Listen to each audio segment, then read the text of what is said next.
Xeyir olsun. Mənim gözəl 6-cı sinif şagirdlərim. Bugünkü izahımız 6-cı sinif Azərbaycan dili üçün monitorinq 1 sınağın izahı olacaq. Birinci başlayaq mətnini oxumağa, sonra isə testlərə keçid alarıq. Demək, qədim dövrlərdə tacirlər, dənizçilər uzaq ölkələrdən, müxtəlif xalqlardan xəbərlər gətirirdilər. Məsələn, Avropalara Asiya haqqında ilk məlumatları Böyük İpək yolu ilə səyahət edənlər gətirmişdilər. Dolğun təsəvvürlər isə Makedoniya İskəndərin Hindistana yürüşündən sonra formalaşmağa başladı. Avropadan Hindistana ilk dəniz yolunu 1499-cu illərdə Vasco da Gama kəşf etmişdi. Amerika Hindistana qərbdən dəniz yolunu axtarışı nəticəsində kəşf edilib. Amerikanın 1492-ci ildə kəşf edilməsində Xristof Kolumbun xidmətləri misilsizdir. Lakin Xristof Kolumb ömrünün sonuna qədər düşünürdü ki, bu ərazilər Hindistan torpaqlarıdır. Kolumbun səfərlərində iştirak edən Amerigo Vespucci digər ekspedisiyanın tərkibində bu torpaqlara səyahət etdi. Qayıtdıqdan sonra Avropalıları bu torpaqların yeni bir ərazi olduğunu inandıra bildi. Lakin Kolumb və Vespucci'dən 5 əsr əvvəl 10-cu əsrdə Skandinaviyalılar bu qitədə olmuşlar. Leif Erikson dəstəsi ilə bu materikin şimal-şərqinə dəfələrlə səfər etmişlər. 1519-cu ildə Ferman Magellan qərb istiqamətinə üzərək Hindistana dəniz yolunu axtarmaq məqsədi ilə səyahətə çıxmışdır. 241 nəfərlik ekspedisiya ilə İspaniyadan yola düşmüşdür. Onlar Cənubi Amerikanın sahilləri ilə üzərək Böyük okeana çıxmışlar. Filipin adalarında yerli tayfalarla döyüşlərdə Magellan həlak olub. Səyahəti isə kapitan Juan Elcano tamamlayır. Müəyyən ərazilərdə qədimdən məskunlaşan yerli əhali aborigen adlanır. Bu baxırıq ki, bu mətnin məzmununa uyğun olmayan əlavə bir cümlədir. Aborigenin haqqında məlumat verilir. Səfər müddətində onlar gəmi ilə qərbə doğru üzmüşlər. Bu səyahət okeanlarının bir-bir əlaqə olmasına aşkara çıxardı və dünyanın kürə formasında olduğunu sübut etdi.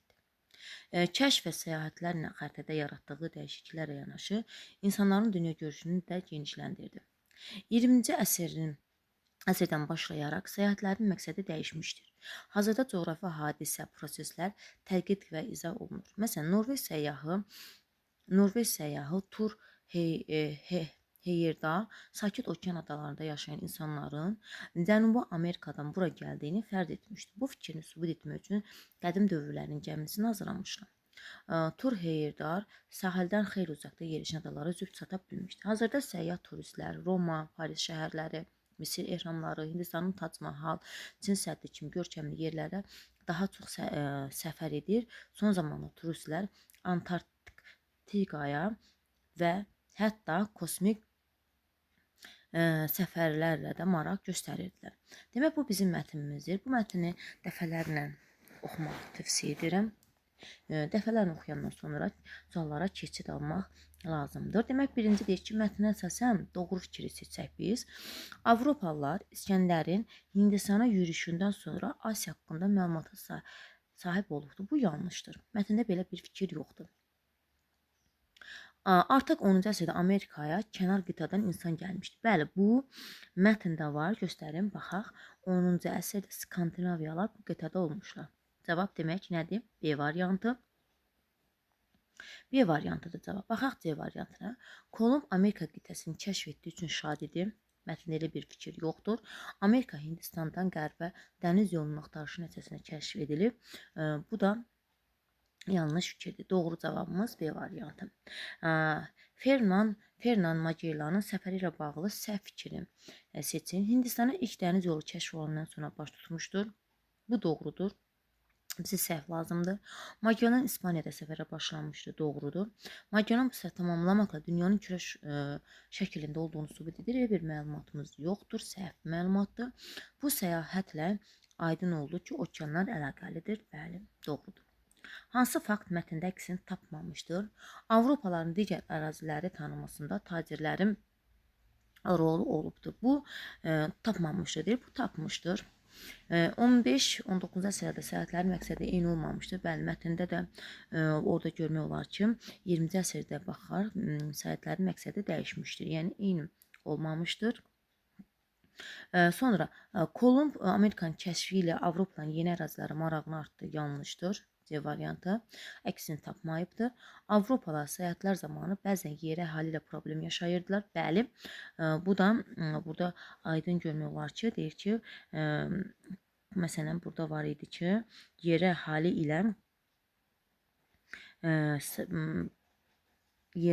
ilə döyüşdə həlak olur və yeri tayfalar döyüşlərdə Magellan həlak olur. Bu da mətnə aid demək olar bilər. Cavabımız C variantı. Hansı səyyah öz səyahətinin nəticəsini düzgün qiymətləndirməmişdir? Əlbəttə ki, Kolumb düzgün qiymətləndirilməmişdir. Sonra mətnə əsasən səyahətlər, kəşflərə bağlı doğru fikri biz seçməliyik. Bu səyahətlər xəritələrin dəyişməsinə səbəb olmuşdur. Doğru cavabımız A variantıdır. Əvvəllər Hindistana çox saylı səfər olsa da artıq indiki dövrdə az insan yanlışdır. Magellan yerin kürə şəklində olduğunu sübut etmək üçün səyahətə çıxmışdır. Xeyr, Hindistanda dəniz yolunu, burada yazılıbdır ki, Hindistandan demək dəniz yolunu axtarma məqsədi ilə səyahətə çıxmışdır.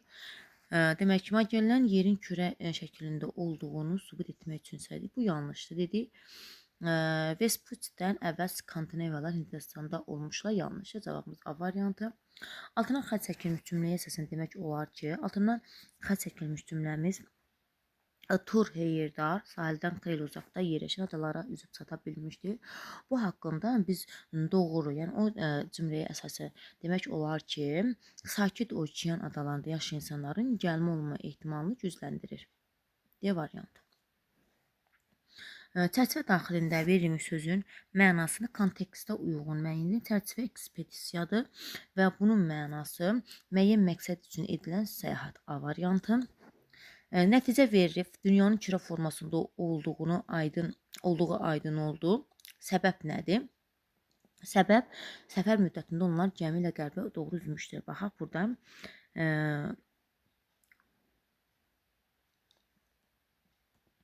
Səfər müddətində onlar gəmi ilə qərbə doğru üzmüşlər və bunun nəticəsində kürə forması olduğunu sübut etmişlər. Demək, cavabımız B variantı. Mətnə əsasən hansı ehtimal edə bilərik? 15-ci 16-cı əsrlərdə Avropa ticarəti üçün Hindistanın əhəmiyyəti çox olmuşdur. Elə ehtimal bunu edə bilərik. A variantı isə Avropalardan qorumaq üçün tikilmişdir. Makedoniya içəndə Amerika səfər etmişdir. Bunlar yəni ehtimal fikir deyil. Avropalılar getdikləri bütün yerlərdə xoş qarşılanır və onlara rahat münasibət bəsləyir. Bu da yanlışdır. Hətta yer əhali ilə də münasibətləri korlanmışdır və Magellan oradan həlak olmuşdur. Sonra 10. Mətnin nəticə hissəsinə əsasən fikir söyləyə bilərik. Mətnin nəticə hissəsi sonuncu abzasımızdır və burada biz hansı nəticəyə gələ bilərik? Zaman keçdikcə insanlar daha uzaq ərazilərə səyahət etmək istəyirlər. B variantı. Deyir ki, Roma, Paris şəhərləri, Çin səddi bunlara səfər zaman keçir, daha da uzaq ərazilərə səfər etməyə çalışırdılar. Mətnə əsasən sual işarəsinin yerinə hansı bənd yazıla bilər? Məsələn, Kolumbla Magellanın oxşar xüsusiyyəti ola bilər ki, Hindistana dəniz yolu axtarırdılar. Bəli, hər ikisi də Hindistana dəniz yolu axtarmaq üçün çıxmışlar. Burada da götürək, məsələn, Magellan Hindistanda dəniz yolu axtarmaq məqsədi ilə, Kolumb da, məsələn, dəniz yolunu axtarışı nəticəsində kəşf edilibdir. A variantı oxşar cəhət ola bilər. Mətnin məzmununa uyğun olmayan cümlə demişdik ki, mətnin məzmununa uyğun olmayan cümləni mətni oxuyanda biz demişdik. Baxaq, görək hansıdır. Baxaq. Üçüncü abzasdır. Baxaq, bu söz idi. Demək, müəyyən ərazilərdə qədimdən məskunlaşan yerli əhali aborigen adlanır. Üçüncü demək nədir? Abzasdır. Nömrələnmiş sözlərdən hansılar indiki zamandadır? İndiki zamanda olana baxaq. Nömrələnmiş sözləri. Görək, baxaq ki, nömrələnmiş sözlərimiz hansılardır? Demək, biri edir, səfər edir, 4-ü götürürük. Genişləndirdi, indiki zamanda deyil, 3 götürmürük. Sonra gətirmişdilər. Burada sözün kökü gətir olduğuna görə burada indiki zaman çəkicisi yoxdur, götürmürük. Amma bir də gətir sözün köküdür. İr burada indiki zamandır. Götürürük 1 ilə 4. Cavab 1 ilə 4 B variantı. Tünd qara hərflər verilmiş söz birləşməsi hansı variantla əvəz etmək olmaz? Tünd aşağı çıxarmaq idi. Tünd qara verilmək söz. Bunlardan hansı ilə əvəz edə bilmərik biz? İfşa etməklə. Müəyyənləşdirirsə, meydana çıxarırsan, üzə çıxarırsan, amma ifşa etmək aşağı çıxarmaq mənasında deyil. Sonra qarşısında hansı işarə olan söz sifət deyil. Burada bizim qarşısında olan işarənin sifət olmadığını soruşur. Məsələn, doğru sözü sifətdir. Məsələn, mətnə əsasən. Mətnə əsasən deyiriksə, burada doğru, qərbə doğru qoşmadır. Amma doğru sifət də ola bilər. Sonra işarələrə baxaq. Dolğun sifətdir, qədim sifətdir, uzaq sifətdir. Amma orada doğru sözü burada qoşma mövqeyindədir. Ona görə bunu götürürük. Sonra ikinci mətnimiz var. Bu da qağayı və sıçan haqqındadır. Bir qağayı çimərliyin üstü ilə uçarkən qumun üstündə bir sıçan görür. Qağayı ona doğru uçub yerə inir və sıçandan soruşur: "Və sənin qanadların hanı?"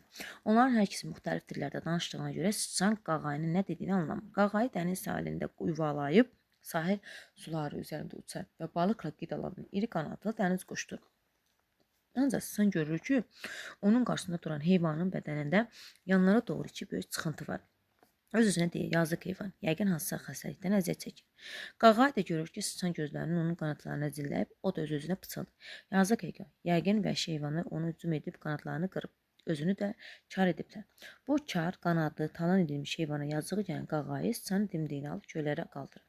Göyün ənginliklərində uçan qağayı düşünür ki, yazıq heyvan qanadı olduğu vaxtları xatırlayıb sevinəcək. Sıçanın dimdiyində göyə səyahətə aparan qağayı sonda sıçanı gətirib götürdüyü yerə qoyur. Qağayının dimdiyindən sıçan göyə səyahət edib yerə hündürlükdən baxmışdı. Ancaq zaman keçdikcə o özünün sıçan olduğunu inandı. Ona elə gəldi ki, həyatda baş vermiş o möcüzə sadəcə bir yuxu imiş. Demək, mətnə əsasən hansı suala cavab tapa bilməliyik? Hadisə arada baş vermişdi. Dəniz sahilində var idi. Hadisələr kimi arasında, sıçan qağayı arasında, hadisələr ilin hansı fəslində olduğu yoxdur. Qağayı niyə sıçanı qaldırır? Çünki deyir ki, əvvəlki vaxtları görsün, sevinsin. Mətnə əsasən doğru fikirlər müəyyən edir. Sıçan qağayını görüb gizlənmək istəyir. Bu yanlışdır. Sıçan kar idi, yanlış. Hadisələr yuxuda baş vermiş, yanlışdır. Qağayı sıçandan sualını cavab ala bilmir, doğrudur D variantı. Sıçan qağayını görəndə hansı hisslər keçirir? Demək, burada kədərdir. Yanlış, doğrudur, ehtimaldır. Bunları seçməliyik biz. Demək, yanlış. Məsələn, yaza bilərik burada. Qağayı sıçana yaxşılıq etmək istəyirdi. Bəli, bu yazaq 1, 2, 3. Bu aya 2-yə gedib yazıq. Sonra qağayı balıq ovuna çıxmışdır. Bu ehtimaldır. Bilmirik bunun balıq ovuna çıxıb çıxmadığını. Ehtimal fikirdir. Sıçan su içməyə gəlmişdir. Bu da ehtimaldır. Sonra sıçan qağayıya qanadına görə paxıllıq etdi. Bu yanlışdır. Elə bir paxıllıq yoxdur. Qağayı sıçanın caynağını alıb havaya qaldırdı. Caynağına yox, dimdiyini alıb qaldırır. Cavabımız A variantı. Mətnin məzmununa uyğun gəlməyən cümlə hansı nömrələnmiş hissədədir? Mətnin məzmununa uyğun olmayan hissə bax buradaydı. Onların hər ikisi müxtəlif dillərdə danışdığına görə sıçan qağayının nə dediyini anlamır. Qağayı dəniz sahilində yuvalayıb sahil suları üzərində uçan və balıqla qidalanan iri dəniz quşudur. Bax bu mətnin məzmunu ilə uyuşmayan cümlədir. Yəni biz mətndən danışırıq qağayı və sıçan haqqında. Sadəcə burada qağayı haqqında bir məlumat verir. Yəni mətnin məzmunu ilə səsləşməyən bir cümlədir. Cavab ona görə demək burada 2. Mətnə səsləşən fikri müəyyən edək. Sıçan görəndə pələngə oxşayan pişik, pələng görəndə sıçana dönər. Bəzən problem qarşı tərəfdə yox, bizim başımızda olar. Bəli, mətndən səsləşən fikrimiz budur. Sıçanla qağayı düzgün fikirləri müəyyən etməliyik burada. Düzgün demək biz fikirləri müəyyən etməliyik.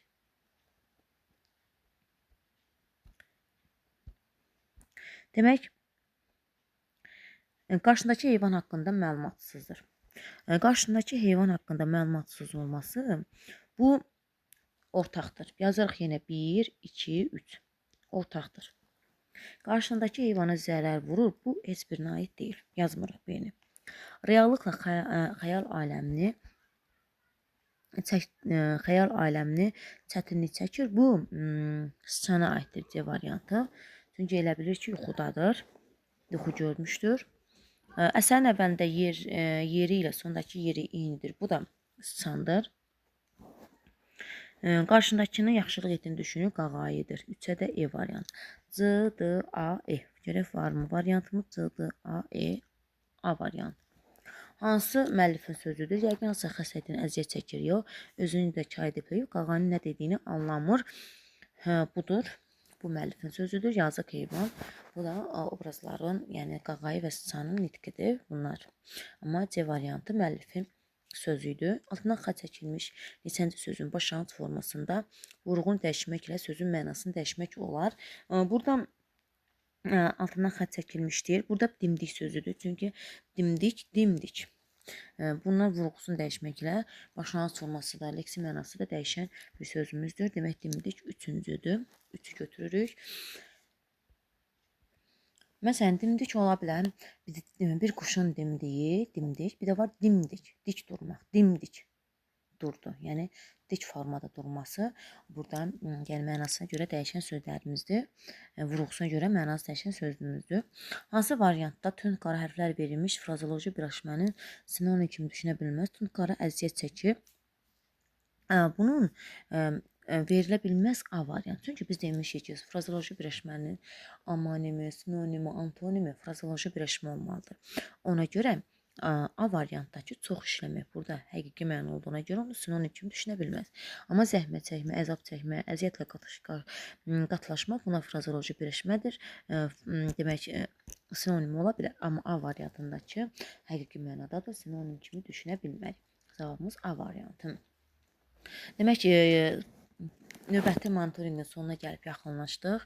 Sonda bəyənib və yazmağı da unutmayın ki, belə bir monitorinqləriniz daha da çoxlu çəkim YouTube kanalına yerləşdirim. Sizlər də faydalana bilərsiniz.